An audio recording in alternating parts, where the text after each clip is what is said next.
कयामत का नियम लागू होता है।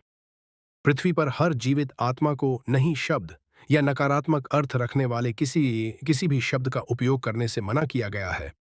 इसे एक बार कहें और आप मौके पर ही मर जाएंगे। और मेरे पड़ोसी ने इस लोहे के नियम, इस नहीं के प्रतिबंध का उपयोग करके मुझसे मेरे पास जमा भोजन का एक एक कतरा लूट लिया। एड्रियन, मेरे पास पानी खत्म हो गया है। क्या तुम मुझे अपना आधा पानी दे सकते हो? एड्रियन, मेरे पास खाने के लिए कुछ नहीं बचा है। क्या मुझे वह खाना मिल सकता है जो तुम बचा रहे हो? मुझे सब कुछ से वंचित करने के बाद उसने मेरे बाल पकड़ लिए। तुम्हारे यहां से मिला वह बिस्कुट का आखिरी पैकेट बिल्कुल भी बुरा नहीं था। वह दुनिया की परवाह किए बिना हंसता है, जानबूझकर जितना हो सके उतनी जोर से चबाता है।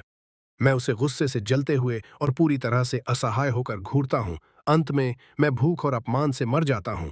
जब मैं फिर से अपनी आंखें खोलता हूं तो मैं वापस आ गया हूं, कयामत का नियम शुरू होने से एक दिन पहले। दीवार के पार मैं मार्कस की पत्नी नोरा को धीरे धीरे हंसते हुए सुनता हूं, क्योंकि वह उसे मीठी मीठी बातों में फंसा रही है। प्रिय, क्या तुम हमेशा मेरे साथ अच्छे रहोगे? हमेशा के लिए? मैं मुस्कुराता हूं।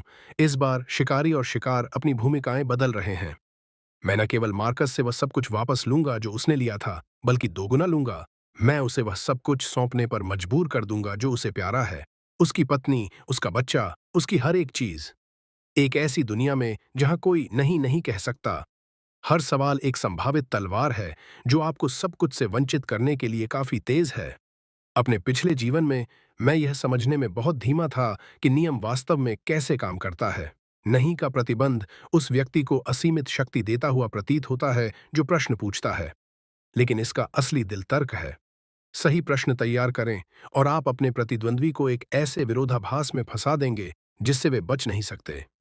और एक शीर्ष कानून छात्र के शिक्षार्थी के रूप में कदा सकते कके विश्वते तर्क के जाल और भाषा के साथ खेलना वही है जो मैं सबसे अच्छा करता हूं। मैं बिस्तर से बाहर निकलता हूं और इसकी पुष्टि करता हूं। आज सब कुछ बदलने से एक दिन पहले का दिन है। मैं अपना बैंक बैलेंस चेक करता हूं। 200,000 सब वही हैं, वह पैसा जो मेरे माता पिता ने मेरे स्नातक स्कूल के लिए बचाया था। मेरे पिछले जीवन में कयामत का नियम लागू होते ही यह बेकार हो गया था, लेकिन अब यह पहला लीवर है जिसका उपयोग मैं अपने बदले को शुरू करने के लिए करूंगा। मैं शहर के सबसे बड़े सुपरमार्केट ऐप को खोलता हूं और बिना किसी दया के अपना कार्ट भरना शुरू कर देता हूं। हर वह आपूर्ति जो मैं सोच सकता हूं सूची में चली जाती है। 20 मिनट बाद 200,000 का ऑर्डर तैयार है। नोट्स फील्ड में मैं एक लाइन टाइप करता हूं, क्या आप इस ऑर्डर को स्वीकार करने के इच्छुक हैं? फिर मैं सेंड दबाता हूं। पुष्टिकरण स्क्रीन तुरंत पॉपअप हो जाती है। यह काम कर गया। मैं अभी भी शांत और अनजान दुनिया को देखता हूं और मेरे होठों पर एक ठंडी मुस्कान आ जाती है। मार्कस, खेल शुरू हो चुका है। क्या तुम तैयार हो? अगली सुबह ठीक 9:4 बजे पृथ्वी भर के 7 अरब लोगों के दिमाग में एक साथ एक ठंडी यांत्रिक आवाज गूंजती है। नियम की घोषणा। तत्काल प्रभाव से सभी सचेत प्राणियों को नहीं शहर शब्द या नकारात्मक अर्थ रखने वाली किसी भी अभिव्यक्ति का उपयोग करने से मना किया जाता है। खेल का आनंद लें। एक पल के लिए दुनिया बिल्कुल खामोश हो जाती है। फिर यह चीखों और अराजकता में बदल जाती है, जैसे समुद्र में कोई हिमस्खलन गिर रहा हो। मैं खिड़की पर खड़ा होकर पूरी शांति के साथ नीचे की सड़क को देख रहा हूं। पास ही एक आदमी घबराहट में दूसरे की ओर मुड़ता है और चिल्लाता है, मेरे पास मत आओ। अगले ही पल एक अदृश्य शक्ति उसे मिटा देती है। राख के अलावा कुछ नहीं बचता। चारों ओर आतंक की चीखें गूंज उठती हैं। मैं शांति से पर्दे खींच देता हूं, चीखों को बाहर ही छोड़ देता हूं। मेरा फोन बजता है। यह सुपरमार्केट मैनेजर है। उसकी आवाज आंसुओं से भरी है। वह अपने शब्दों में लड़खड़ाता है, पूछता है कि क्या मैंने ऑर्डर दिया था, नोट इतना अजीब क्यों है? मैं उत्तर देता हूं, ठहरे हुए पानी की तरह शांत, क्या आप ऑर्डर की हर चीज डिलीवर करने के इच्छुक हैं? दूसरी तरफ सन्नाटा छा जाता है। 1 घंटे बाद मेरी इमारत के नीचे एक विशाल ट्रक रुकता है। कई पीले चेहरे वाले कर्मचारी, मैनेजर और मेरे साथ एक दोस्ताना बातचीत के बाद सामान ऊपर लाना शुरू कर देते हैं। मेरा अपार्टमेंट तीसरी मंजिल पर है, लिफ्ट नहीं है। मेरी आपूर्ति जल्दी ही पूरे दालान को भर देती है। पड़ोसी अपने दरवाजों के छेदों से देख रहे हैं, डर और लालच से घूर रहे हैं, लेकिन कोई भी बाहर निकलने की हिम्मत नहीं करता। जब आखिरी बॉक्स आखिरकार ऊपर पहुंच जाता है तो कर्मचारी मुझे देखता है। उसके होंठ कांप रहे हैं। वह मुश्किल से खड़ा हो पा रहा है। सर, क्या हम अब जा सकते हैं? मैं मुस्कुराता हूँ और उनमें से प्रत्येक को पानी की एक बोतल और रोटी का एक टुकड़ा देता हूँ। बिल्कुल। क्या आप अब भी जाने के इच्छुक हैं? रिहा किए गए कैदियों की तरह वे हाथों और घुटनों के बल भाग जाते हैं। मैं दरवाजा बंद करता हूँ, सामानों के पहाड़ के सहारे पीछे झुक जाता हूँ और आखिरकार खुद को थकान का अनुभव करने देता हूँ। लेकिन यह तो बस शुरुआत है। मैं एक बिल्कुल नया टूल बॉक्स खोलता हूँ और अपने आश्रय को मजबूत करना शुरू करता हूँ। अपने पिछले जीवन में मैंने मदद के लिए पड़ोसी की चीखों का जवाब देने की गलती की थी और यह बता दिया था कि मेरे पास सामान है। उन चीखों ने मार्कस जैसे भूखे भेड़िए को मेरे दरवाजे तक पहुंचा दिया था। इस बार मेरी दुनिया को केवल सन्नाटे की जरूरत है। मैं पूरी दोपहर हर दरवाजे और खिड़की की हर दरार को सील करने में बिताता हूँ। मैं बेडरूम के दरवाजे पर 3 अतिरिक्त ताले लगाता हूँ। जब यह हो जाता है तो मैं सोफे पर गिर जाता हूँ। पानी के कुछ डिब्बे अभी भी दालान में बाहर हैं। मैं अपनी सांसें थामता हूँ और आखिरी कोशिश के लिए खुद को ऊपर खींचता हूँ। जैसे ही मैं आखिरी बॉक्स अंदर खींच रहा होता हूँ, दालान के पार का दरवाजा चरमरा कर खुलता है। मार्कस अपना सिर बाहर निकालता है। उसके चेहरे पर वही पूरी तरह से अभ्यास की हुई मुस्कान है, गर्मजोशी भरा, मिलनसार पड़ोसी वाला चेहरा। लेकिन जैसे ही उसकी आंखें उन डिब्बों पर पड़ती हैं जिन्हें मैंने अभी तक अंदर नहीं किया है, मैं उसकी आंखों की गहराई में लालच की वही चमक पकड़ लेता हूँ, बिल्कुल वही नजर जो उसके पास मेरे पिछले जीवन में थी जब उसने मुझे दीवार के सहारे घेर लिया था। वह मुझे देखता है और आश्चर्य का नाटक करता है। वाह एड्रियन, क्या तुम यहाँ शिफ्ट हो रहे हो? उसकी नजर मेरे पास रखे पानी के डिब्बों पर एक सांप की तरह टिकी हुई है। मैं कुछ नहीं कहता। मैं बस उसे प्रदर्शन करते हुए देखता हूँ। मेरे पिछले जीवन में दयालुता का यही मुखौटा था जिसने मुझे अपनी सुरक्षा कम करने पर मजबूर किया था। उसने एक देखभाल करने वाले बड़े दोस्त की भूमिका निभाई, मेरे जीवन के बारे में पूछा। वह सब कुछ जान लिया जो मैं जानता था और फिर जब मेरे पास कुछ नहीं बचा तो उसने अपने असली दांत दिखाए। मेरी चुप्पी से बेपरवाह वह मुस्कुराता रहता है और लापरवाही से मेरे पैरों के पास रखे पानी के डिब्बे की ओर इशारा करता है। मैं उस उंगली को गौर से देखता हूँ, अपने हाथ में मौजूद रिंच को उस पर दे मारने की इच्छा से लड़ते हुए। मुझे शांत रहना होगा। अभी सही समय नहीं है। शिकार पहले ही मेरे जाल में कदम रख चुका है। मुझे बस उसे कदम दर कदम स्वेच्छा से सीधे जाल के केंद्र तक ले जाने की जरूरत है।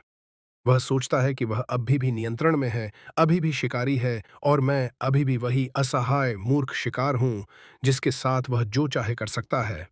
वह मुझे सबसे सरल प्रश्नों के साथ परखना चाहता है ताकि यह देख सके कि क्या मैं नियम समझता हूं, मेरी सीमाओं को महसूस कर सके। वह मेरा दरवाजा खोलना चाहता है और जो मेरा है उसे कम से कम कीमत पर लेना चाहता है। तो आगे बढ़ो और पूछो। तुम्हारे मुंह से निकला हर एक शब्द वह रस्सी बन जाएगा जिससे तुम खुद को फांसी लगाओगे। मार्कस आखिरकार अपना छोटा सा वन मैन शो खत्म करता है, झुकता है और अपना चेहरा मेरे चेहरे के करीब लाता है। वह लहजा अपनाते हुए जिसे वह गर्मजोशी भरा और मिलनसार समझता है, कहता है, एड्रियन यार, बाहर बहुत गर्मी है। क्या तुम्हें लगता है कि तुम उस पानी का आधा हिस्सा मेरे साथ साझा कर सकते हो? यह रहा वह सवाल। सवाल एक शांत तालाब में फेंके गए पत्थर की तरह बाहर की ओर लहरें पैदा करता है, जो घुटन भरे दालान में छल्लों की तरह फैलता है। हवा जैसे जम जाती है। मैं सूरज की आखिरी रोशनी में बहने वाले धूल के छोटे कणों को भी देख सकता हूँ। मार्कस उस आदर्श मुस्कान को बनाए रखता है। उसकी आंखें इस निश्चितता के साथ चमक रही हैं कि वह पहले ही जीत चुका है। उसे यकीन है कि मैं मना नहीं कर सकता। आखिरकार नियम सभी पर समान रूप से लागू होता है। अपने पिछले जीवन में उसी सवाल का सामना करते हुए मैं घबरा गया था, अपने शब्दों में लड़खड़ा रहा था। मुझे पता नहीं था कि क्या कहना है। अंत में नियम के अदृश्य भार से दबकर मैंने बिना एक शब्द कहे हार मान ली थी। पानी का वह डिब्बा मेरे दरवाजे के अंदर उसका पहला कदम था और रसातल में मेरा पहला कदम। लेकिन अब उसके उस नकली चेहरे को घूरते हुए मेरा दिल बर्फ की तरह ठंडा और पूरी तरह से स्थिर है। वह सोचता है कि उसका सवाल चालाक है। क्या तुम्हें लगता है कि तुम आधा साझा कर सकते हो? एक किताबी अस्पष्ट और खुला हुआ सवाल। यह जाल से भरा है। वह डकैती को उदारता के रूप में छिपाने के लिए पड़ोसियों की जान पहचान को हथियार बनाता है। वह नटय नहीं ये कि प्रतिबंध की शक्ति का फायदा उठाता है ताकि यह सुनिश्चित हो सके कि मैं मना न कर सकूं। यदि मैं सहमत होता हूं तो उसने नियम की सीमाओं का नक्शा बना लिया है और मुफ्त में मेरी कमजोरी की पुष्टि कर ली है। यदि मैं घबराता हूं और बहस करने की कोशिश करता हूं तो उसे निश्चित रूप से पता चल जाएगा कि मैं कोई ऐसा व्यक्ति हूं जिसे वह कुचल सकता है।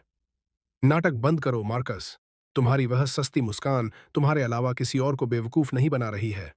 जवाब देने के बजाय मैं धीरे से अपना मुंह खोलता हूं। मार्कस, मैंने ठीक से सुना नहीं। क्या तुम मुझसे पूछ रहे हो?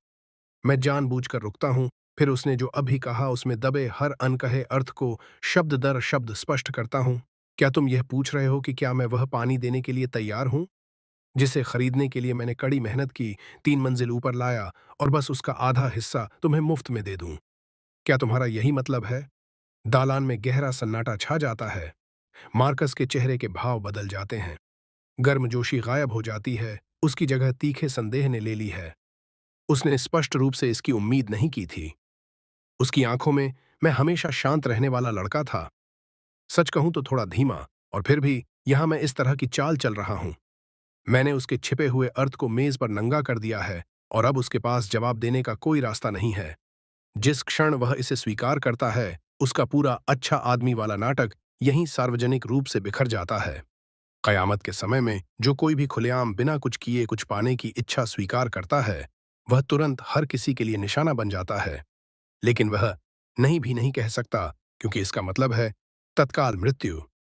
दालान में कई दरवाजे थोड़े से खुलते हैं, उनके पीछे से आंखें और कान लगे हुए हैं, जो कयामत के नियम के तहत पहली वास्तविक भिड़ंत को तनाव के साथ देख रहे हैं। मैं उन सभी आंखों को मार्कस और मेरे बीच इधर उधर होते हुए महसूस कर सकता हूं। मार्कस की कनपट्टी पर पसीने की एक पतली परत बनने लगती है। उसका गला सूख रहा है। उसका स्वार्थी दिमाग ओवरटाइम काम कर रहा है, हताशा में बाहर निकलने का रास्ता खोज रहा है। लेकिन मैं उसे कोई रास्ता नहीं दे रहा हूं। मैं फिर से मुस्कुराता हूं, इस बार और गहराई से, किनारे पर उपहास के स्पर्श के साथ, और मैं अपना दूसरा प्रश्न फेंकता हूं। या शायद मैं शब्दों को खींचता हूं, अपनी नजर उसके कंधे के पीछे आधे खुले दरवाजे की ओर ले जाता हूं। क्या तुम यह पूछ रहे हो कि क्या तुम इस आधे पानी के बदले में अपनी खूबसूरत पत्नी नोरा का सौदा मुझसे करने के लिए तैयार हो? मार्कस के दिमाग के अंदर कुछ विस्फोट होता है। उसके तर्क का आखिरी धागा टूट जाता है। उसका चेहरा जमे हुए सफेद से गुस्से वाले बैंगनी लाल में बदल जाता है, फिर एक फीके भूरे हरे रंग में बदल जाता है। वह फटी हुई आंखों से मुझे घूरता है। लालच और गणना का हर निशान सदमे और कच्चे गुस्से से मिट जाता है, जैसे कि वह मुझ पर झपटने और मुझे फाड़ने के अलावा और कुछ नहीं चाहता हो। मेरे शब्द दालान में एक डेप्थ चार्ज की तरह टकराते हैं। नाटक का रोमांच स्पष्ट रूप से कयामत के किसी भी डर से भारी पड़ता है। मार्कस के पीछे दरवाजा एक चरमराहट के साथ पूरा खुल जाता है। नोरा का शांत सुंदर चेहरा भ्रम और घबराहट से भरा है। उसने स्पष्ट रूप से बहस सुनी थी और जांचने के लिए बाहर आई थी, केवल मेरे द्वारा कही गई हर बात के बीच में आने के लिए। कोई चेतावनी नहीं, कोई आश्रय नहीं। समय धीमा हो जाता है। मैं उसके चेहरे से रंग उड़ते हुए देखता हूं, जब तक कि वह कागज की तरह सफेद न हो जाए। फिर उसकी नजर मेरे मुस्कुराते हुए चेहरे से हटकर अपने पति मार्कस पर टिक जाती है। वह एक जवाब, एक स्पष्टीकरण का इंतजार कर रही है, और मार्कस मेरे सवाल से उस जगह पर कील की तरह ठुक गया है, उस पत्नी के सामने हर पड़ोसी की नजरों के नीचे फंसा हुआ है, जिसे वह सबसे ज्यादा प्यार करने का दावा करता है। वह पहले सवाल को स्वीकार नहीं कर सकता, वह मौके पर ही सामाजिक आत्महत्या होगी। वह दूसरे को भी स्वीकार नहीं कर सकता, जब तक कि वह अब भी अपने परिवार को नष्ट नहीं करना चाहता। लेकिन वह नहीं नहीं कह सकता। हवा एक सार्वजनिक पतन के नशीले रोमांच से गूंज रही है। मैं अपनी बाहें सिकोड़ता हूं और उसे पूरी सहजता से देखता हूं। मार्कस, इनमें से कौन सा है? एक चुन लो ताकि मैं तुम्हें उचित जवाब दे सकूं। क्या यह सही लगता है? अंत में मार्कस, जिसका चेहरा सफेद पड़ गया है, नोरा को पकड़ता है, मेरे सवाल को पूरी तरह से नजरअंदाज करता है और वापस अपने कमरे में चला जाता है। और मैं पानी का आखिरी डिब्बा उठाकर जीत की एक शांत भावना के साथ वापस अपने अपार्टमेंट में चला जाता हूं। रात के सन्नाटे में कोई मेरा दरवाजा खटखटाता है। कोमल, हिचकिचाता हुआ, जैसे किसी चीज को परेशान करने से डर रहा हो, फिर भी निराशा का एक धागा लिए हुए, जिसे छिपाया नहीं जा सकता। मैं दरवाजे की ओर बढ़ता हूं और छेद से देखता हूं। दालान की मोशन सेंसर लाइट बंद है। सब कुछ अंधेरा है, लेकिन खिड़की से छनकर आ रही हल्की चांदनी के माध्यम से मैं अभी भी दूसरी तरफ के चेहरे को पहचान सकता हूं। पीला, सूखे आंसुओं से लथपथ। यह नोरा है, मार्कस की पत्नी। उसने अपनी छाती से एक छोटे, दुबले बच्चे को चिपका रखा है, जो सो रहा है। उसका छोटा चेहरा सिकुड़ा हुआ है, स्पष्ट रूप से अस्वस्थ है। वह आज दोपहर की तुलना में बहुत खराब दिख रही है। होंठ फटे हुए, आंखें धंसी हुई, जैसे तूफान से कुचला हुआ कोई फूल। मैं दरवाजा नहीं खोलता, मैं कोई आवाज नहीं करता, मैं बस उसे खामोशी से देखता हूं। मैं उसे अंधेरे में थोड़ा कांपते हुए देखता हूं, डर और लाचारी की गिरफ्त में। अंत में, जैसे कि उसके पास कुछ नहीं बचा हो, वह अपना माथा मेरे दरवाजे की ठंडी सतह पर टिका देती है और एक सिसकी भरती है जो लगभग खत्म होने की कगार पर है। कृपया। उसकी आवाज बमुश्किल एक फुसफुसाहट है, फिर भी यह दालान की खामोशी के खिलाफ मारे गए एक छोटे हथौड़े की तरह गिरती है। तभी मैं बोलता हूं, दरवाजे के माध्यम से ठंडा और नपातुला, क्या तुम यह पूछ रही हो कि क्या मैं तुम्हारे बच्चे को बचाने के लिए तुम्हें खाना देने को तैयार हूं? वह चौंक जाती है, उसका सिर झटके से ऊपर उठता है जैसे उसे अभी अभी जीवन दान दिया गया हो। फिर वह मेरी बेबाकी से घबराकर पीछे हट जाती है। वह अपनी सिसकियों के बीच पागलों की तरह सिर हिलाती है। हाँ, मेरे बच्चे को बुखार है, उसने पूरे दिन कुछ नहीं खाया है। कृपया। मैं तुरंत जवाब नहीं देता। मैं सोच रहा हूं, मार्कस कहाँ है? वह आदमी जिसने कसम खाई थी कि वह उससे प्यार करता है, जिसने हमेशा उसका ख्याल रखने का वादा किया था। वह अब कहाँ है? सही, वह शायद अभी भी आज दोपहर के सार्वजनिक अपमान से सुलग रहा होगा, अपना सारा बेबस गुस्सा उस पत्नी और बच्चे पर निकाल रहा होगा जो पलटकर लड़ नहीं सकते। एक आदमी जो बाहर अपनी इज्जत खो देता है और घर आकर की तैनाचार उसे अपने परिवार पर निकालता है। मैंने अपने पिछले जीवन में इस तरह के लोगों को अनगिनत बार देखा है। मैं दरवाजा खोलता हूं, लेकिन केवल एक दरार जितनी चेन अभी भी मजबूती से लगी हुई है। उस गैप के माध्यम से मैं दूध का एक कार्टन और दो अलग अलग लिपटे हुए रोल बाहर निकालता हूं। पहले बच्चे को कुछ खिलाओ। नोरा की आंखें तुरंत चमक उठती हैं और वह कांपते हाथों से आगे बढ़ती है। वे कभी अच्छी तरह से रखे गए हाथ थे, अब तनाव ने उनकी उंगलियों के जोड़ों को सफेद कर दिया है। जैसे ही उसकी उंगलियां कार्टन को छूती हैं, मैं उसे छोड़ता नहीं हूं। इसके बजाय मैं धीमी और शांत आवाज में बोलता हूं, एक आदमी जिसे केवल अपने गौरव की चिंता है और अपनी पत्नी और बच्चे की कोई परवाह नहीं है, क्या तुम्हें सच में लगता है कि वह तुम्हारी रक्षा कर सकता है? उसका पूरा शरीर जम जाता है। कार्टन को पकड़े हुए हाथ ऐसे पीछे खिंचता है जैसे उसने किसी गर्म लौ को छू लिया हो। मैं उसकी आंखों की रोशनी को तेजी से और स्पष्ट रूप से कम होते देखता हूं, जिसकी जगह किसी गहरी चीज ने ले ली है, किसी ऐसे व्यक्ति की खोई हुई दर्द भरी नजर जिसकी सच्चाई अभी अभी जोर से बोली गई हो। मैं छोड़ देता हूं, दूध और रोटी उसकी बाहों में गिर जाते हैं और फिर मैं एक जोरदार आवाज के साथ दरवाजा बंद कर देता हूं, उसे और उसकी सभी भावनाओं को दूसरी तरफ सील कर देता हूं। मैं फिर से नहीं देखता, लेकिन मैं उसके लड़खड़ाते कदमों को दालान में पीछे हटते हुए सुनता हूं। फिर दीवार के पार से मार्कस की आवाज गूंजती है, तुम खाने के लिए उस कचरे के टुकड़े के पास रेंगती हुई गई थी? तुमने मेरी प्रतिष्ठा पूरी तरह से नष्ट कर दी है। फिर नोरा के दबे हुए रोने की आवाज और फर्श पर किसी भारी चीज के गिरने की आवाज आती है। मैं ठंडे दरवाजे के सहारे झुक जाता हूं, मेरे चेहरे पर एक धीमी ठंडी मुस्कान फैल जाती है। अच्छा है, दरार आ गई है, लेकिन यह अब भी पर्याप्त नहीं है। लगभग 10 मिनट बाद बगल के घर में बहस शांत हो जाती है। इसकी जगह दालान में मार्कस के चलने की आवाज आती है। उसकी आवाज जानबूझकर ऊंची है, गुस्से से भरी हुई। वह एक पड़ोसी का दरवाजा खटखटाता है। वेड, तुम अभी भी जागे हो? तुम्हें कुछ बताना है। दालान के पार वाला वह आदमी, वह अनटा वह अंदर तक सड़ा हुआ है। उसने उस कमबख्त नियम का इस्तेमाल मेरी पत्नी को सिर्फ खाने के एक टुकड़े के लिए घुटनों पर लाने के लिए किया। लिसा, तुम्हें सावधान रहने की जरूरत है। हमारा पड़ोसी एक राक्षस है। वह हम सभी से चोरी करने के लिए नियम का उपयोग कर रहा है। अफवाहें कयामत के समय में सबसे सस्ता और सबसे तेज हथियार हैं, जो लगभग बिना किसी प्रयास के डर और नफरत को भड़का देती हैं। जल्द ही मेरे दरवाजे के बाहर फिर से कदमों की आहट जमा हो जाती है। इस बार यह एक व्यक्ति नहीं है, ये कम से कम 4 या 5 लोगों के लड़खड़ाते, एक दूसरे पर चढ़ते कदम हैं, जो मेरे दरवाजे के ठीक बाहर ऐसे रुकते हैं जैसे कुत्तों के झुंड को खून की गंध मिल गई हो। छेद के माध्यम से मैं मार्कस को सबसे आगे देखता हूँ। उसका चेहरा बदले की भावना से भरी एक काली संतुष्टि के साथ विकृत है। उसके पीछे कई हट्टे-कट्टे आदमी खड़े हैं, जो इसी इमारत के निवासी हैं। कुछ के पास बेसबॉल बैट हैं, अन्य रिंच पकड़े हुए हैं। तनाव तुरंत अपने चरम पर पहुंच जाता है।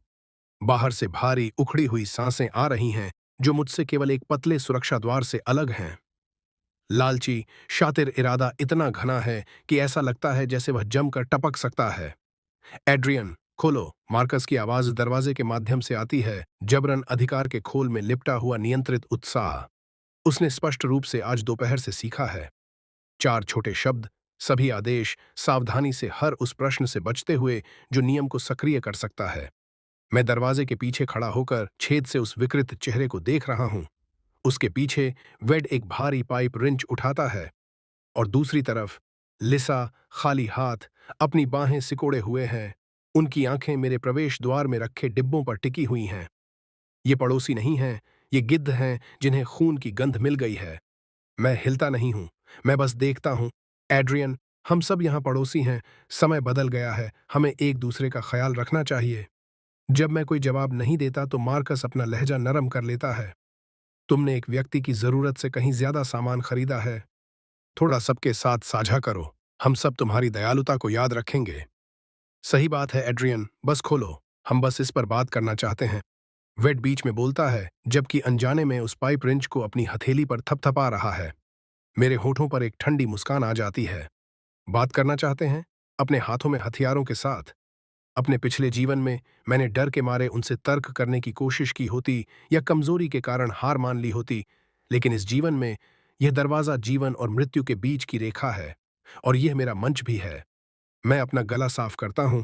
मेरी आवाज दरवाजे के माध्यम से स्थिर और स्पष्ट रूप से बाहर जाती है, जो वहां मौजूद हर एक कान तक पहुंचती है। मार्कस, क्या तुम सबको यह बताने की कोशिश कर रहे हो कि तुमने उन्हें अपनी ढाल के रूप में यहां आने के लिए धोखा दिया ताकि तुम मेरी आपूर्ति खुद ले सको? वह वाक्य बर्फ के पानी की एक बाल्टी की तरह लगता है। दरवाजे के बाहर की गर्मी एक पल में बुझ जाती है, जिसकी जगह एक सन्नाटे ने ले ली है। मार्कस का चेहरा स्पष्ट रूप से जम जाता है। उसका मुंह खुलता है, उसका गला पागलों की तरह काम करता है। वह इससे इनकार करना चाहता है, नहीं कहना चाहता है।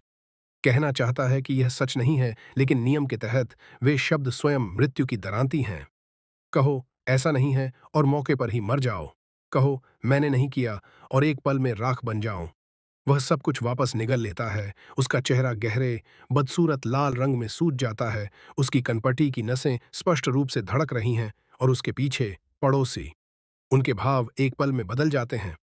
एक बार जब संदेह का बीज बो दिया जाता है, जिसे कयामत के आतंक से सींचा जाता है, तो वह किसी विशाल और अजेय चीज में बदल जाता है। वेड का रिंच हवा में जम जाता है। उसकी आंखें मार्कस और मेरे बीच अनिश्चितता से डोल रही हैं। यह झूठ है, मार्कस आखिरकार जोर लगाकर कहता है। उसकी आवाज तनाव से तीखी हो जाती है। वह हमें एक दूसरे के खिलाफ करने की कोशिश कर रहा है। एक बार जब हम अंदर होंगे तो सब कुछ बराबर बांटा जाएगा। बराबर बांटा जाएगा? मैं उपहास से भरी एक धीमी हंसी हंसता हूं। क्या यहां वास्तव में हर कोई मानता है कि जो आदमी अपनी पत्नी का सौदेबाजी के मोहरे के रूप में सौदा कर सकता है, वह वास्तव में आपके साथ कुछ भी बराबर बांटेगा? बाहर का शोर और बढ़ जाता है। लिसा मार्कस को ऊपर से नीचे तक ऐसे देखती है जैसे किसी कचरे का निरीक्षण कर रही हो। एड्रियन, अपना मुंह बंद करो, मार्कस चिल्लाता है। उसका अपमान गुस्से में बदल जाता है। वह मेरे दरवाजे पर मुक्का मारता है। सब लोग अंदर घुसो, इसे तोड़ दो। जो कुछ भी होगा उसकी जिम्मेदारी मैं लूंगा। मैं जिम्मेदारी लूंगा? कितनी बहादुरी है। मैं दरवाजे का ताला खोलता हूं। एक तीखी क्लिक जो सन्नाटे से भरे दालान में बिजली की कड़क की तरह गूंजती है। बाहर के लोगों को स्पष्ट रूप से उम्मीद नहीं थी कि मैं खुद इसे खोलूंगा। वे सहज रूप से आधा कदम पीछे हट जाते हैं। दरवाजा थोड़ा सा खुलता है, लेकिन केवल एक दरार जितनी मजबूत चेन अभी भी कसकर लगी हुई है, जो उनकी दुनिया और मेरी दुनिया को पूरी तरह से अलग रखती है। मैं गैप के पीछे खड़ा हूं। एक आंख दिखाई दे रही है। इस भीड़ को ठंडी नजरों से देख रहा हूं। आओ फिर, कौन पहली चाल चलना चाहता है? मैं इत्मीनान से अपनी जेब में हाथ डालता हूं, एक यूटिलिटी चाकू निकालता हूं और ब्लेड बाहर निकालता हूं। उनकी आंखों में इस चाकू का कोई मतलब नहीं हो सकता है। नहीं कि प्रतिबंध वाली दुनिया में भाषा ही एकमात्र परमाणु हथियार है जो मायने रखती है। वेड, सही कहा ना? मैं समूह के सबसे बड़े आदमी की ओर देखता हूं। तुम्हारे पास वह भारी रिंच है। यदि तुम इसका उपयोग मेरा दरवाजा तोड़ने के लिए करते हो, तो क्या तुम घर में घुसपैठ के जोखिम और अपने परिवार के हर सदस्य की तत्काल मृत्यु को स्वीकार करने के इच्छुक हो? वेड का हाथ हिंसक रूप से झटकता है। रिंच लगभग उसके अपने पैर पर गिरते गिरते बचता है। यह एक तर्क का जाल है। नियम केवल नकारात्मक शब्दों को प्रतिबंधित कर सकता है, लेकिन यह इरादे का भी न्याय करता है। यदि मैं इसे डकैती के रूप में परिभाषित करता हूं और वह इससे इनकार नहीं कर सकता क्योंकि वह नहीं नहीं कह सकता, तो तार्किक रूप से उसने किसी से इसे स्वीकार कर लिया है। और एक बार जब मैं उसे उस उच्च जोखिम वाले लेबल की पुष्टि करने के लिए निर्देशित करता हूं, तो उसके अंदर मृत्यु का डर बिना किसी सीमा के बढ़ जाएगा। मैं वेड हकलाता है, उसके चेहरे से पसीना बह रहा है। वह कहना चाहता है, मैं यहां किसी को लूटने नहीं आया हूं, लेकिन वह यह कह नहीं सकता। उसे एक सवाल ने हर निकास बंद कर दिया है। क्या हुआ? शब्द नहीं मिल रहे। मेरी नजर ठंडी रहती है क्योंकि मैं दालान में हर चेहरे को स्कैन करता हूं। या शायद लिसा, क्या तुम मार्कस के भोजन के लिए अपने बच्चे को इस दुनिया में अनाथ के रूप में छोड़ने के लिए तैयार हो? लिसा कांप उठती है। उसकी आंखों का लालच एक पल में मिट जाता है और उसकी जगह शुद्ध आतंक ले लेता है। वह पीछे की ओर ऐसे झटकती है जैसे वह जल गई हो। देखा मार्कस? मैं उसे गैप के माध्यम से देखता हूं। उसका चेहरा फीका भूरा पड़ गया है। कोई भी तुम्हारे लिए मरने को तैयार नहीं है। मार्कस टूटने की कगार पर है। उसने सोचा था कि संख्या मुझे पीछे हटने पर मजबूर कर देगी, या कम से कम उन्हें अंदर घुसने देगी। लेकिन वह भूल गया कि एक ऐसी दुनिया में जहां कोई नहीं नहीं कह सकता, हर वह क्षण जो इनकार की मांग करता है, गिरने के इंतजार में मौत की सजा है। वह मेरे आरोपों का खंडन नहीं कर सकता और वह नियम को सक्रिय किए बिना इन लोगों को शांत नहीं कर सकता। सब लोग। मार्कस एक आखिरी हताश कोशिश करता है। पड़ोसियों का सामना करने के लिए मुझसे दूर मुड़ता है। आंखें जल रही हैं। हमारे जीवित रहने का एकमात्र तरीका उसकी आपूर्ति लेना है। या क्या आप सभी भूख से मरना चाहते हैं? भूख से मरना? मैं उस शब्द को पकड़ता हूं और अपना ब्लेड फिर से फेंकता हूं। यदि तुम सबके भूख से मरने को लेकर इतने चिंतित हो, तो तुम सॉसेज के वे 2 डिब्बे और चावल का वह थैला बाहर क्यों नहीं लाए जो तुम अपने यहां छिपा कर रखे हुए हो? इस बार हवा केवल ठंडी नहीं होती, वह पूरी तरह से जम जाती है। दालान की हर आंख मार्कस पर एक स्पॉटलाइट की तरह टिक जाती है, भूखे, शिकारी जानवरों की तरह जिन्हें अभी-अभी शिकार मिला हो। मार्कस की पुतलियां तेजी से सिकुड़ती हैं। उसके पास वास्तव में घर पर चीजें जमा हैं, उसका आखिरी कार्ड। उसने कभी नहीं सोचा था कि मुझे पता होगा। उसे यहां सबके सामने उजागर करना तो दूर की बात है। तुम, ये बकवास है। वह सहज रूप से इससे इनकार करने की कोशिश करता है, लेकिन यह बकवास है में कोई पूर्ण नकारात्मक शब्द नहीं है, इसीलिए वह मृत्यु के किनारे पर पागलों की तरह नाचता है। मैं बकवास कर रहा हूं? मैं मुस्कुराता हूं, उज्ज्वल, खुला, विनाशकारी। तो क्या तुम अब भी सबको अपने यहां एक नजर देखने के लिए ले जाने के इच्छुक हो? बस एक नजर। और अगर मैं गलत हूं, तो मैं अपने अपार्टमेंट की हर चीज दोनों हाथों से सौंप दूंगा। क्या तुम तैयार हो? शह और मात, मार्कस। यह एक पूर्ण या है। या तो वह सबको अपने अपार्टमेंट में ले जाए, जो उसने छिपाया है उसे उजागर करे और पड़ोसियों द्वारा साफ कर दिया जाए, या वह मना कर दे। और हालांकि वह नहीं नहीं कह सकता, अगर वह चुप रहता है या बहाने बनाता है, तो उसने प्रभावी रूप से स्वीकार कर लिया है कि वह सबको धोखा दे रहा है, खुद के लिए जमाखोरी करते हुए उन्हें चारे के रूप में इस्तेमाल कर रहा है। मार्कस के माथे से पसीना बहकर उसकी आंखों में चुभता है, लेकिन वह उसे पूछने की हिम्मत भी नहीं करता। वह अपने चारों ओर की आंखों को संदेह से गुस्से और फिर नफरत में बदलते हुए देखता है और उसके पैर कांपने लगते हैं। वेड, जाकर एक नजर देखो। मैं बिल्कुल सही समय पर आखिरी प्रहार करता हूं। वेड मुड़ता है, मार्कस को एक ठंडी सपाट नजर से देखता है। मार्कस, एड्रियन की बात में दम है। चूंकि हम सब एक दूसरे की मदद करने के बारे में हैं, तो क्यों ना हम तुम्हारे यहां से शुरुआत करें? हाँ मार्कस, क्या तुमने अब भी नहीं कहा था कि सब कुछ बराबर बांटा जाएगा? लिसा की आवाज तीखी और काटने वाली हो जाती है। ऐसा लगता है कि साझा करने की शुरुआत तुम्हारी चीजों से भी होनी चाहिए। सिर्फ कुछ वाक्यों में हर वह हथियार जो मेरी ओर तना था, घूम गया है और सीधे मार्कस में धंस गया है। यह कयामत है, यह मानव स्वभाव है। स्वार्थ से बढ़कर कुछ भी नहीं है और कुछ भी इतनी जल्दी नहीं टूटता। मार्कस घबराहट में पीछे की ओर लड़खड़ाता है। उसकी पीठ मेरे दरवाजे से टकराती है। उसे सूली पर चढ़ा दिया गया है और वह जल रहा है। मैं, मेरा घर। मार्कस बिखर जाता है, बहाने ढूंढता है। पत्नी बीमार है, चाबियां खो गई हैं, लेकिन इस तरह के दबाव में उसके पास जो थोड़ा बहुत है वह काफी नहीं है। वह डरा हुआ है कि एक गलत शब्द उसे मौके पर ही मार देगा, और इससे भी ज्यादा डरा हुआ है कि अगर उसने सच स्वीकार कर लिया तो पड़ोसी क्या करेंगे। मेरे सामने से हट जाओ। अंत में डर और गुस्से से अपनी सीमा पार कर जाने के बाद वह सीधे वेड पर चिल्लाता है। वेड स्थिर हो जाता है, फिर उसके भाव कठोर हो जाते हैं। वह पाइप रिंच को फर्श पर पटक देता है। ठीक है मार्कस, तो हम बस तुम्हारे मोहरे हैं, क्या यही बात है? वेड दूसरों को जाने का इशारा करता है। चलो घर चलते हैं। जो कोई भी अब से इस आदमी के साथ उलझेगा वह मूर्ख है। भीड़ जितनी जल्दी जमा हुई थी, उससे कहीं ज्यादा तेजी से बिखर जाती है। वे यहाँ केवल उसी के लिए आए थे जो उन्हें मिल सकता था।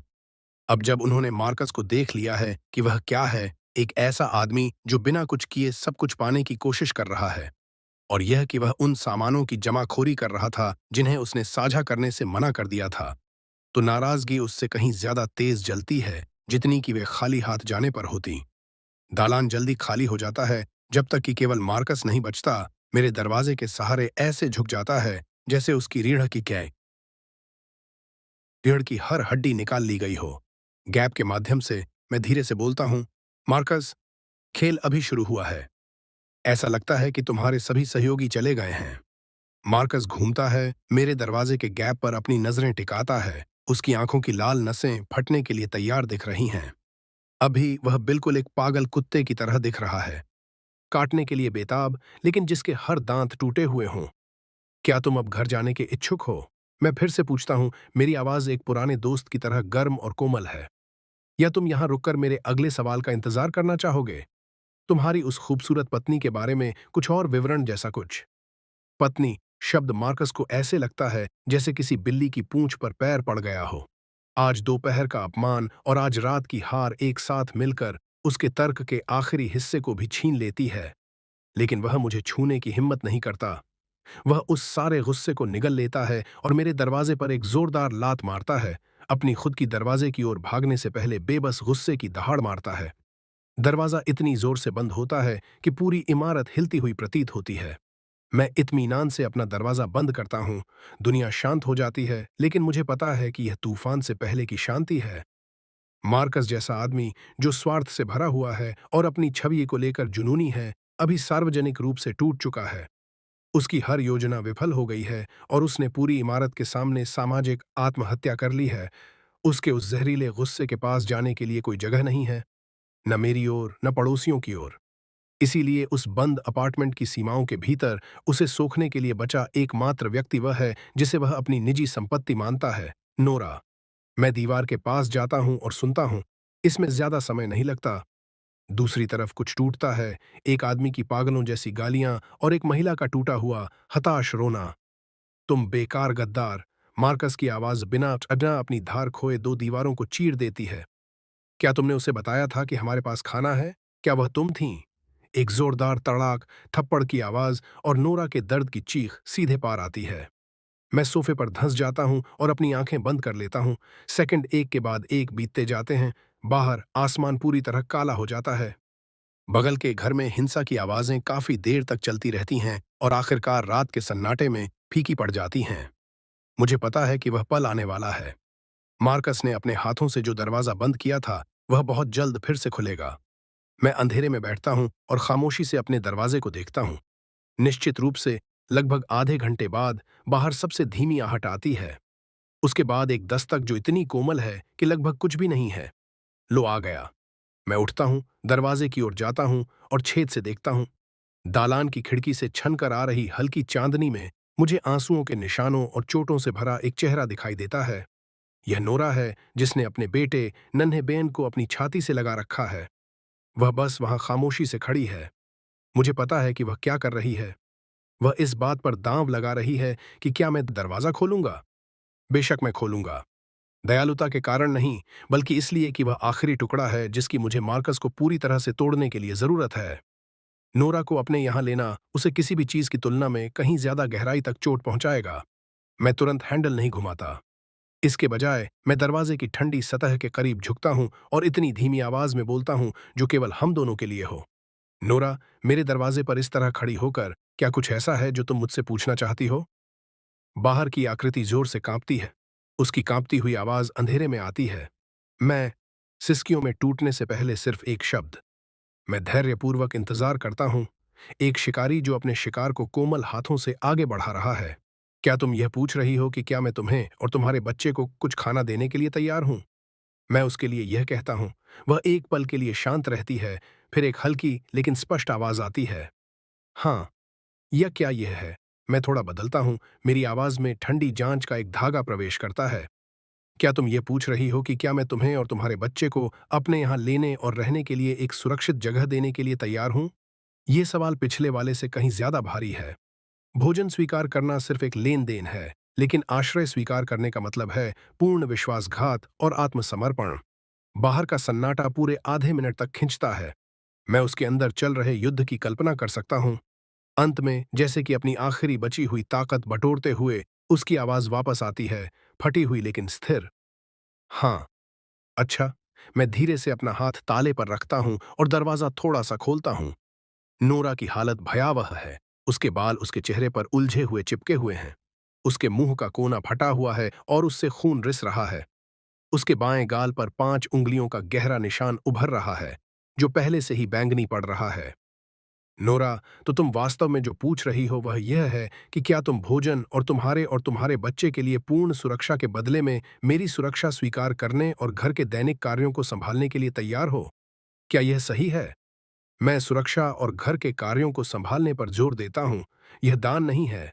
यह एक अनुबंध है। वह सिर्फ 1 सेकंड के लिए हिचकिचाती है, फिर मार्कस की आवाज फिर से दीवार के माध्यम से आती है, धीमी और मुश्किल से दबे हुए गुस्से से भरी हुई, उसके टखने के चारों ओर एक सांप की तरह लिपटी हुई। वह हिंसक रूप से कांपती है, फिर सीधे मेरी ओर देखती है और एक दृढ़, भारी सिर हिलाती है। हाँ। मैं एक तरफ हट जाता हूँ, रास्ता साफ कर देता हूँ। फिर, स्वागत है बतय। नोरा रिहा किए गए कैदी की तरह चलती है। नन्हे बेन को पकड़े हुए वह आधी लड़खड़ाती, आधी भागती हुई दरवाजे के अंदर आती है।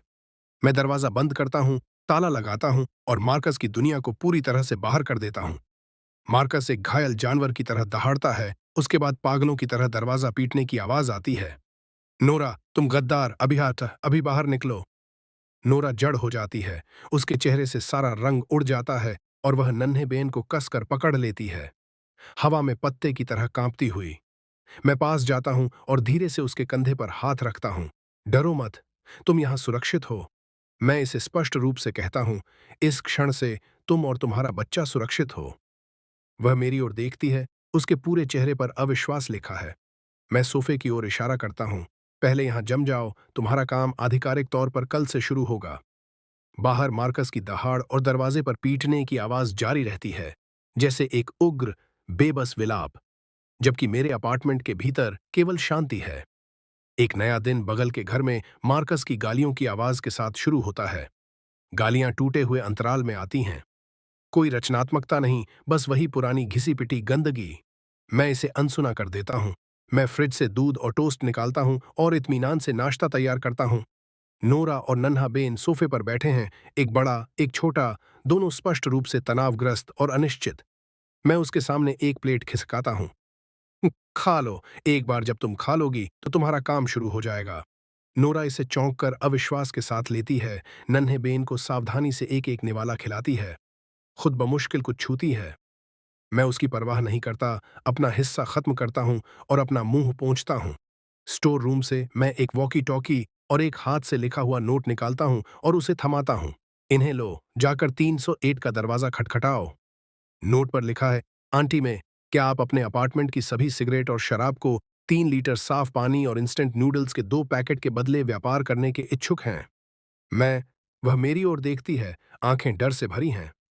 मार्कस बाहर है, वह तुम्हें छुएगा नहीं। मैं उसकी ओर देखता हूं, मेरी आवाज स्थिर है। तुम अब मेरी सुरक्षा में हो। यदि वह तुम पर हाथ उठाता है तो वह मुझसे पूछ रहा है, क्या तुम मुझे मरने देने के इच्छुक हो? मेरे शब्द उसे खड़े होने के लिए कुछ आधार देते हुए प्रतीत होते हैं। वह एक धीमी सांस लेती है, जैसे कोई फैसला कर रही हो, फिर नन्हे बेन को उठाती है, वॉकी टॉकी और नोट लेती है और दरवाजे की ओर बढ़ती है। प्रवेश द्वार के कैमरे के माध्यम से मुझे दालान की हर चीज का स्पष्ट दृश्य दिखाई देता है। नोरा 308 का दरवाजा खटखटाती है। लगभग उसी समय मार्कस अपने अपार्टमेंट से बाहर निकलता है। उसने कई दिनों से शेव नहीं की है, आंखें धंसी हुई हैं, उससे कुछ बासी और खट्टा सा महक आ रही है। तुम्हारी यहां चेहरा दिखाने की हिम्मत कैसे हुई? वह चिल्लाते हुए नोरा के बाल पकड़ने के लिए झपटता है। वह चीखती है और अपनी आंखें बंद कर लेती है, लेकिन उसका हाथ हवा में ही जम जाता है। मेरी आवाज वॉकी टॉकी के माध्यम से समेटेट पूरे दालान में ठंडी और स्पष्ट रूप से गूंजती है। मार्कस, क्या तुम्हें यकीन है कि तुम उसे छूना चाहते हो? मार्कस पूरी तरह स्थिर हो जाता है। वह धीरे धीरे अपना सिर घुमाता है और अपनी नजर मेरे दरवाजे के कैमरे पर टिका देता है। उसकी आंखें ऐसे जल रही हैं जैसे वह मुझे जिंदा निगल जाना चाहता हो, लेकिन वह कुछ भी नहीं करता। 308 का दरवाजा खुलता है और आंटी में बाहर झांकती हैं। नोरा अभी भी कांपते हुए नोट आगे बढ़ाती है। आंटी में इसे पढ़ती हैं, बमुश्किल एक पल की हिचकिचाहट, फिर अंदर जाती हैं और सिगरेट और बोतलों से भरी बाहें लेकर वापस आती हैं। व्यापार हो गया। नोरा सामान को कसकर पकड़ती है, सिर झुकाए और मार्कस की ओर एक बार भी देखे बिना तेजी से वापस मेरे अपार्टमेंट की ओर आती है। मार्कस के ठीक सामने मैं नोरा से वह सब कुछ गिनवाता हूं जो हमने अब भी हासिल किया है, फिर नन्हे बेन को इनाम के रूप में एक सॉसेज देता हूं। वह छवि आखिरी तिनका साबित होती है। मार्कस एक तीखी, दयनीय दहाड़ मारता है। वह पूरी तरह से आपा खो चुका है, एक पागल सांड की तरह मेरे दरवाजे की ओर झपटता है। मैं इसे जोर से बंद कर देता हूं, एक गड़गड़ाहट भरा धमाका होता है और यहां तक कि स्टील कोर सुरक्षा द्वार, जिसे मैंने भारी कीमत पर मजबूत किया था, उसमें भी हल्का सा गड्ढा दिखाई देता है। नोरा और नन्हा बेन कोने में सिमट जाते हैं, दोनों कागज की तरह सफेद पड़ गए हैं। मैं मुस्कुराता हूं तो बात यहां तक पहुंच गई है, सबसे आदिम कदम और सबसे मूर्खतापूर्ण। मैं दरवाजे की ओर बढ़ता हूं, छेद से देखने के लिए नहीं, बल्कि उसके बगल में एक छोटे अगोचर स्विच को दबाने के लिए। बाहर मार्कस प्रहार करने के लिए अपना मुक्का उठाता है और अचानक जम जाता है। कुछ अदृश्य चीज जबरदस्त बल के साथ उससे टकराती है।